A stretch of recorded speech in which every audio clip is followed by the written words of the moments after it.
Hey, good day, SCA. I hope you had a fabulous Family Day long weekend.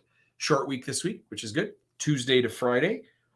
A couple of announcements, and then we got a couple of special guests for you. So, first of all, Lead 9 is hosting a pizza fundraiser this Friday, of course, at lunch. And that's going to be over the Eagle's Nest, cash only. $5 gets you 2 pieces of pizza and a drink. So, hopefully, you can support that. Again, this Friday, pizza fundraiser. Second, really important announcement for our grads: your portraits, your grad pictures, kind of a big deal. You need to make sure you've booked a time, and they are coming to do those March 6 to 14. All the information is in the Eagle's Eye. You need to reserve your spot if you haven't already. So super important. Otherwise, you have no grad photos. Bad deal, right? Hey, special announcement with our new fearless interim principal. We know her, we love her, Mrs. Arzate. You are alive. Hello to you. Good morning, SCA. Take it away. All right. So did you guys know that February is recognized as Black History Month in Canada? And I was really curious about why February. And so I did a little digging, and February was chosen primarily because the second week of the month coincides with 2 really important birthdays. First, Abraham Lincoln, and another important birthday, Frederick Douglass. So I'm pretty sure most of you know who Abraham Lincoln was. President of the United States, really influential in the emancipation of slaves. And then Douglass, some of you might not know who that is. So Douglass is a former slave and was a prominent leader in the abolitionist movement, which fought to end slavery. So 2 very important people in Black history, and both have their birthday the second week of February. So that's why February is Black History Month. Black History Month in Canada is a time to really dig in and celebrate the culture and history and celebrate the achievements and significant contributions of Black Canadians who have made Canada the diverse, welcoming, and strong nation it is today.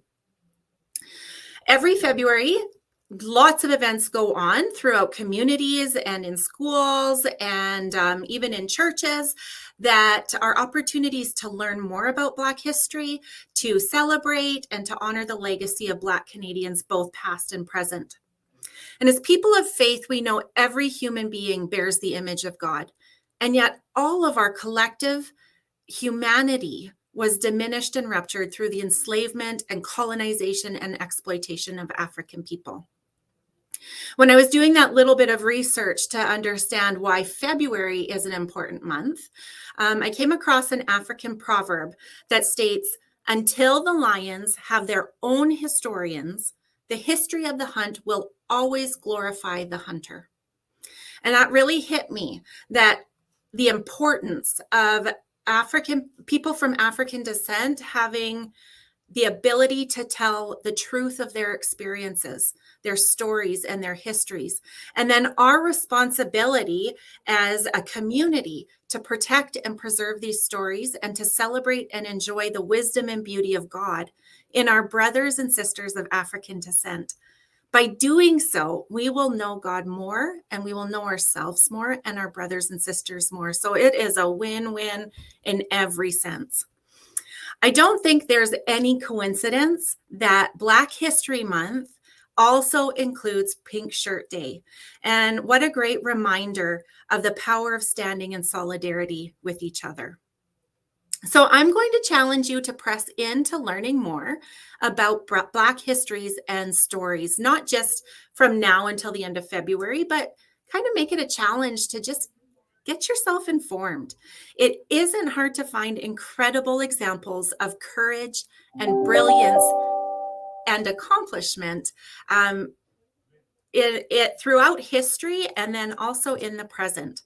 So once you know these stories, I challenge you to share them with others. I challenge you to talk about them with your friend group, to bring them up in conversation in your classrooms, to chat about them around the dinner table, but to make them part of your conversations and the understanding you have about Black history.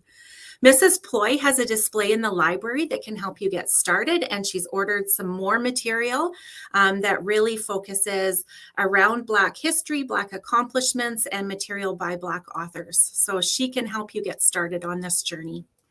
And I also want to especially thank staff and students who have already started and engaged in these conversations, not just in February, but all throughout the year.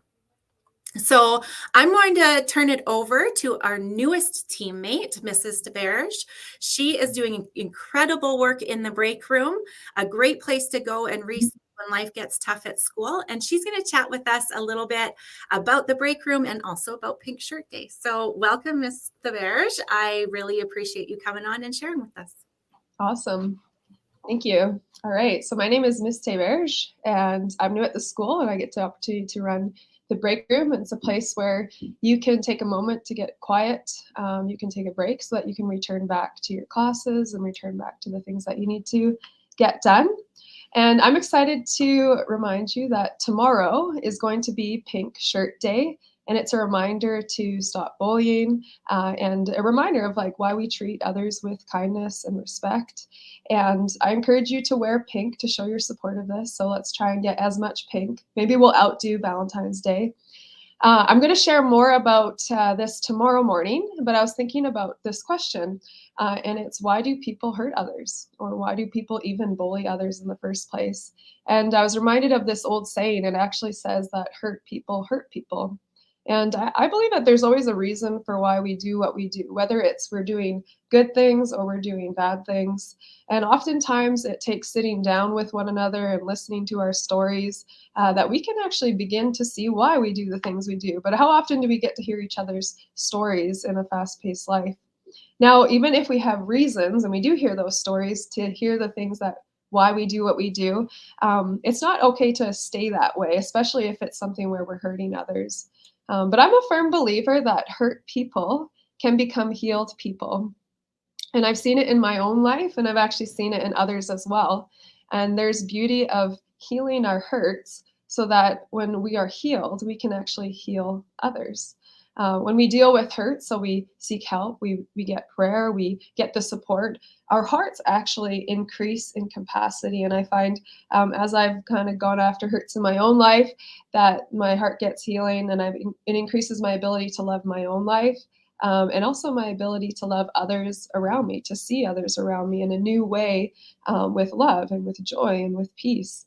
And so the goal of all of this is not perfection, but rather it's a process. And just some scripture I was thinking about is Philippians 1:6. It just says, "Be confident of this, that he who began a good work in you will carry it out into completion until the day of Jesus Christ." And so it's a reminder that we are people in process. We're not perfect people who get it all right all the time, but in the process of it is that we're bringing our hearts to be healed, right? And we have people around us to help that process. And so ultimately, Jesus, the one who went before us, he experienced the most rejection, pain, and suffering, but that he's gone before us so that through him we can have life. And so life, there's lots of opportunities for us to become bitter, angry, or hurtful people, but there is opportunity to become healed people that bring hope and peace and joy. And so that's my encouragement to you, is that as you seek that out, that you would just be increasingly more joyful and increasing more peaceful. And that's something that is really contagious, and that I'm really looking forward to seeing and hearing your stories and seeing that happening in my life, in your life. Yeah, so I'm looking forward to seeing you around the school tomorrow, or ongoing, and looking forward to meeting more of you guys. Back to Pastor Jordy. Thanks, Mr. Berge. I appreciate that. Good word today.